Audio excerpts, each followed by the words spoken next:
teori modern monetary theory memang melakukan de-dolarisasi atau kita berusaha melepas ketergantungan terhadap dolar. Dan pemerakarsa ini sejak ada di tahun 2009, di mana pada saat subprime mortgage tahun 2008 itu benar-benar dunia merasa ketergantungan terhadap dolar itu tidak baik.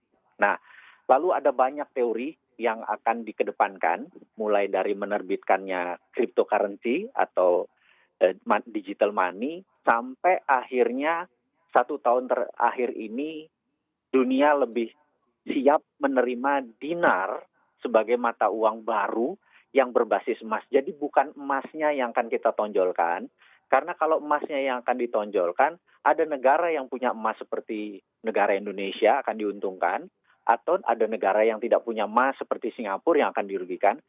Ini berbeda. Yang disebut modern monetary theory yang mengadopsi dinar yang diusulkan oleh Mahathir Muhammad, beliau sudah mempelajari, bukan sekedar dia mengucapkan terus tanpa basis teori, tapi dia melihat bahwa saat ini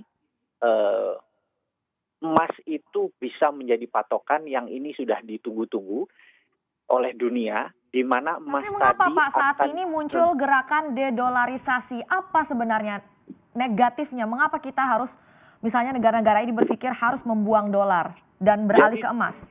Ya, 18 Agustus 1971 ini pertama kalinya Amerika menyatakan memprint dolar tidak menggunakan jaminan emas lagi. Jadi Amerika itu mencetak dolar suka-suka dia tanpa jaminan emas lagi. Nah, sejak saat itu sebenarnya dunia sudah menantang Amerika, tapi Amerika kan lagi kuat-kuatnya. Nah, saat ini ada satu negara yang besar yang namanya Cina, yang ekonominya nomor 1 di dunia, yang merasa dolar itu tidak fair karena memprint dolarnya tidak berdasarkan jaminan emas, dan itu diucapkan adalah di tahun 71. Jadi sejak saat itu, sekali lagi, dolar itu tidak real. Nah, karena itu dedolarisasi ini karena harus ada yang real, harus ada patokannya. Diharapkan dinar nanti pada saat dicetak, katakanlah misalnya dinar ASEAN gitu ya, katakanlah kita ambil dinar ASEAN itu, seluruh negara ASEAN akan menyetorkan deposit emasnya. Misalnya Indonesia punya 80 ton, Malaysia punya 40 ton, Singapura punya 100 ton gitu ya. Itu akan di-print, dicetak dinar ASEAN. Nah, dinar ASEAN inilah adalah sebuah nilai baru yang akan menjadi patokan dari Singapura dolar terhadap rupiah dan lain sebagainya. Itu yang disebut dengan transaksi berbasis dinar yang underlaying-nya adalah emas. Gitu kira-kira.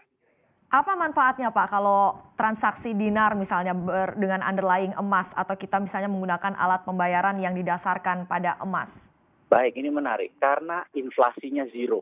Jadi cara menghilangkan inflasi adalah dengan menggunakan mata uang yang berpatokannya diam, yaitu emas. Kita tahu harga satu kambing di zaman Rasulullah adalah 1 dinar, sekarang harusnya 1 dinar juga gitu ya. Nah, ini yang akan menjadi patokan kalau menggunakan underlying-nya emas, currency tersebut nilai inflasinya zero. Ini akan merubah tatanan dunia baru. Dan kami atau dunia yang memuja dolar ini sebentar lagi akan kelibas. Dedolarisasi pasti akan menang. Dan di 2030 kami para pengamat ekonom MMT Modern Monetary Theory, mungkin currency tinggal 10 atau mungkin tinggal 20, tidak 190 negara sebanyak negara lagi. Karena tapi ASEAN seberapa sudah visible gitu sebenarnya Pak untuk bisa dilakukan Pak alat pembayaran dengan didasarkan pada emas ini? Rasanya sudah bukan possible lagi, sudah harus bisa dipraktekkan. Karena pada saat ini kita tahu nanti ada namanya digital money. Jadi contohnya ya, kalau kita sederhanakan, kalau 1 dinar kan 4,44 gram misalnya gitu ya. Kita ambil contoh dari langit deh, harganya 3,5 juta deh 1 dinar, bener nggak? Nah, kalau orang beli 1 dinar ASEAN tadi yang 3,5 juta rupiah tadi, dia akan memperoleh 1 dinar yang 4,44 gram. Jadi yang kita nilai bukan gramnya, gramasinya, tapi 1 dinarnya.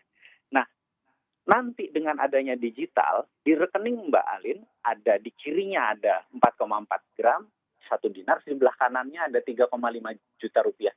Yang 3,5 juta rupiah bisa ditransaksikan dimanapun, di ATM, di edisi, semua bisa. Begitu Mbak belanja 1 juta, gramnya turun, gitu ya. Nah, sehingga orang menggunakan currency dinar itu harganya diam. Contohnya, besoknya ternyata rupiah melemah terhadap emas. Misalnya tadi uangnya 3,5 juta, udah dibelanjakan 1 juta, tinggal 2,5. Rupiah melemah terhadap itu. Uang kita jadi 3,5 juta lagi gitu ya. Mungkin saja, ingat, emas tidak mungkin melemah, rupiah yang mungkin lemah. Dengan adanya currency yang berpatokan pada emas yang diam tadi, orang akan melepas mata uang mereka yang cenderung inflasi untuk menabungnya di dinar, kira-kira gitu.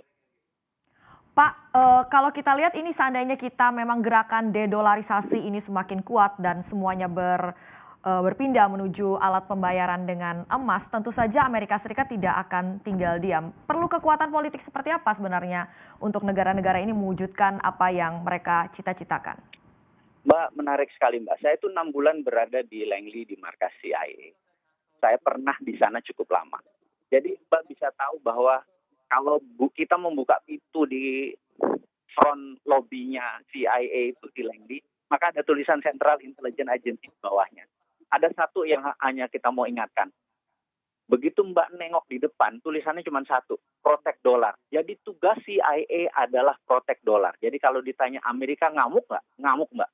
Ya, jadi ke depan memang dia sudah banyak akan melakukan strategi supaya sebaliknya. Maka itu dia akan menyerang negara-negara yang menggunakan non-dolar. Jadi currency warfare akan terjadi. Jadi menurut perkiraan kita setelah trade war yang dilakukan oleh Amerika, yang dilakukan berikutnya adalah currency warfare. Dan currency warfare Indonesia saat ini sama sekali tidak siap. Untuk supaya siap bagaimana? Satu-satunya adalah segera mungkin. Jangan bergantung pada yuan. Jangan tergantung pada mata uang asing. Segera saat ini putuskan bergantung pada emas. Bagaimana untuk negara-negara yang tidak punya cadangan emas misalnya, tidak ada mereka punya tambang emas seperti itu? Anda tadi sudah sempat singgung, apakah mereka jadi tidak diuntungkan dalam sistem yang baru ini? Tidak. Jadi gini, negara yang tidak punya emas, bisa punya dinar. Iya kan? Karena ada nilai kurs dinarnya, bukan emasnya. Jadi nanti emas-emas tadi yang dijaminkan tadi akan diterbitkan dinar. Jadi kita tidak perlu takut, wah saya nggak punya emas, saya nggak bisa apa-apa. Enggak. Karena dia tetap bisa beli dinar, dikonvert ke dinar. Jadi yang disebut cadangan devisa negara tersebut dinar, bukan dolar lagi cadangan devisanya. Gitu.